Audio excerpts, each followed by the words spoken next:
A new chapter to be written in the long playoff rivalry between the Pacers and the Knicks. If you're old enough to remember, I don't have to tell you the details. I just point out 94, the Patrick Ewing game. When the Knicks came from 3-2 down to win that series at Game 7, it was Ewing's greatest moment as a New York Knick. A year later, the Reggie Miller game. One of the most famous sequences in basketball history. Is that overstating it? Reggie Miller, unreal in those final 20 seconds. Larry Brown with a celebration 4 years later.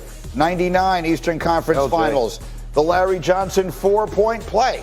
These are series that are remembered by one moment, one name. Look at the crowd when LJ hits a 4-point play. And then much more recently, 2013, Roy Hibbert stuffing Carmelo Anthony. The Pacers would eliminate the Knicks in 6. It's one of the truly great rivalries in NBA history. I thought it was, Mike Lupica wrote in the paper yesterday, people in New York always think back to those days as being about the Knicks against Jordan. The truth is, it's Indiana. They played a whole lot more. You were in the league during that time. Yeah, oh yeah. That was an extraordinary rivalry that gets renewed tonight. And 94, that series will always be indelibly etched in my mind, in part because Derek Harper was a teammate of mine in Dallas. Yeah. We made that trade to Dallas for Tony Campbell, and then Derek Harper got an opportunity to go to the finals. And so I was watching that in the league, but as a fan of Derek Harper, I was rooting for the Knicks to win that series. That was the Spike Lee, Reggie Miller choke. That was 94. Again, if you're our age, my age Reggie. Anyway, then these are the recollections that you have of this rivalry. And so a new chapter begins tonight,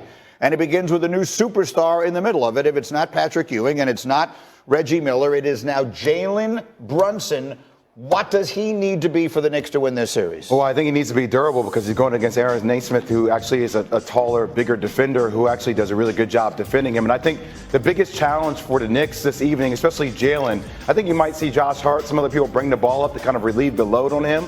But Rick Carlisle is one of the best at a lot of in-game adjustments on how they guard ball screens. Will it be, will they hedge? Will they go over? Will they go under? Will it be drop coverage? I think you're going to see a mix of different coverages that Jalen's going to have to really do on the fly. What are we expecting from the Pacers against you? This is Windy's series. For those of you, by the way, who are wondering why we are graced with Windy's presence this week. He's here in New York. He's covering this series day in, day out for us. What do we expect from them against Brunson? So Brunson Halliburton is an incredible matchup of young guards in the league. They play totally differently. Nobody dribbles in the NBA literally more than Jalen Brunson. Nobody throws the ball more feet up the court than Tyrese Halliburton. The Pacers want to play fast. The Knicks want to play slow. Old school, though, rationality here. No rebounds, no rings. The Pacers are not a great rebounding team. The Knicks are a great offensive rebounding team. You can't run.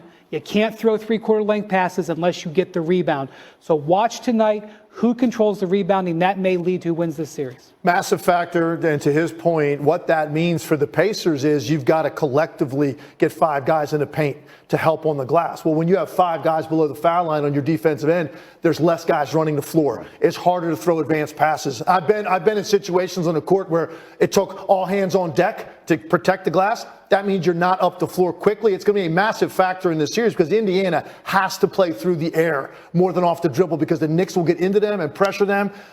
It's definitely imposing style of play on the other. Whoever can win that is going to have a great chance to win the series. Brunson's going to get his numbers. It just depends on how many shots do the Pacers force him to take to get those numbers. He's got to be less efficient on a nightly basis for the Pacers to have a chance. I think the Knicks have to be really physical, and also a matchup that nobody's going to talk about. If Halliburton is guarding Josh Hart gets like 3 to 4 offensive rebounds a game. So if Josh Hart, you're going to see him crashing the boards to Wendy's point. That's where they're going to have a major advantage if Halliburton tries to leak out. Let's talk about Brunson, though, for a minute here because he has, I mentioned earlier. He's averaging 36 points on 49% shooting against Pacers, right? You know those kind of points Jalen Brunson is putting up against Pacers. That's how talented Jalen Brunson is. You expect that. You expect that in this series. Will he be brilliant? Look at his last 4 games. 36 points on 49% shooting would be an enormous disappointment for Knicks fans based upon what Jalen Brunson did in the previous series, where he put up numbers that had us making comparisons to Michael Jordan and Oscar Robertson. Will we see that Jalen Brunson over the course of this next week? I think you're going to have to. I mean, I think their style, not saying it's exactly the same, but it does remind me a little bit of the Allen Iverson 76er style, where a lot of the offense is centered around him because he's one of the few guys that can create off the dribble. So he's going to get his touches. One other guy we got to mention is Pascal Siakam. He has to have a huge series, and they brought him in here for moments like this, right? Because he's got a game. You don't have to run stuff forward. He can go get his points, be effective. He can draw fouls. He can win matchups because he's 6'10", with a herky-jerky style that can attack smaller players. Pascal Siakam cannot be quiet, for a half in any of these games. He was sensational the first 2 games of the first round, and then he sort of got quieter as the series went on. He's got to be loud almost every night in this series. We've got to be talking about him. Pascal Siakam is going to be probably guarded by OG Anunoby. Yep. They won a championship in Toronto together. They were teammates a few months ago. Fascinating matchup there for sure. The other thing, Indiana has great depth way down the bench that they go. Even without Ben Mathurin, one of the best bench players in the league, is out for the series. I also want to point out, the Knicks are going to only basically got 7 guys right now. Tibbs is going to play all these guys 43, 44 minutes. They need Brunson to play slow. I think they're fortunate that they got the long break from Thursday to Monday. Was when I first saw that, I thought, are they going to turn that thing around and start game 1 on Saturday night? They put Timberwolves Nuggets on Saturday. We were guaranteed a game. So Timberwolves Nuggets goes to Saturday night, and I think it helped the Knicks a lot, considering all the minutes they played in that Sixers series, to get 4 days rest. Look, this game's going to be 1.5 court, and you talk about style, slowing it down, beating them up on the glass, and being extremely physical with a team that likes to get out and run. All right, we will see. Again, that series begins tonight. Wendy will be there. And he's able to have those big moments. I think Denver could still win the series, but right now it doesn't look that way. And getting game 1 was so critical for Minnesota's confidence level in this series against this team. Right now they have to be considered the favorite to win it. I'll still say I have Denver winning it. I think probably game 7. It goes to 7 games ultimately. I think you're going to see a lot more defensive adjustments. I think there was a ton of room for improvement with the way Denver guarded a lot of those actions. I think you're going to see Mike Malone change things up a lot. Chris Finch and Mike Nori, his lead assistant, both former coaches in Denver.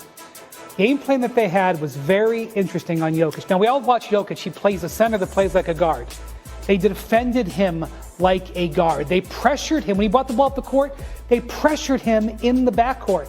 Then they have this amazing thing that they can do where they don't put the defensive player of the year. Rudy Gobert is going to win his 4th defensive player of the year tomorrow. Mm-hmm. They put Gobert at the rim to defend those lobs, and they put one of their other big men on Jokic. And Jokic has been turned, at least for game 1, into a shooter. The magic number, and Mike Nori and Chris Finch know this, is 25 shots. We saw last year in the finals, when Denver got Jokic up that, when he scored high points, that was benefited them. Look at what he is when he takes at least 25 shots in a playoff game this career. Guess how many he took on Saturday?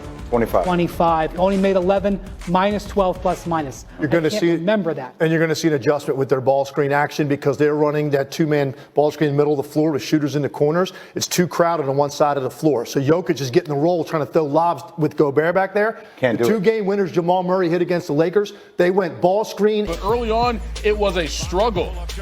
With a pull-up, miss. And then the drive on Jalen Suggs, miss. Also missed the putback. He had 15 points in the first half, but he was 3 of 13 from the field, 1 of 7 with Jalen Suggs as the primary defender, 2 for 11 off the dribble. But in the second half, he became Spider, unbothered and unfazed by what happened in that first half. Here posting up Suggs and 1. 15 points in the first half. He had 17 in the third quarter alone, and his squad was up 76-68 going to the fourth. And in the final frame, more Spider. How about that pull up from deep? Come on. His squad was up 9. And then when he gets going downhill, it's in trouble because if he doesn't score, he can dish to Darius Garland in the corner. 39-9 for Mitchell, and the Cavs win Game 7. We are capable of anything when we do it together. We got enough talent in the room, right? Let's get our minds right. Let's go to Boston and go get us something. Hey, this is great, but we're too talented to be satisfied with just this. I'm just being honest. This is great. This is a great win. We got the monkey off our back, whatever you want to say. But, we ain't come here to just win in 7. We ain't come here for this just this one series. Come on. Then all 3 regular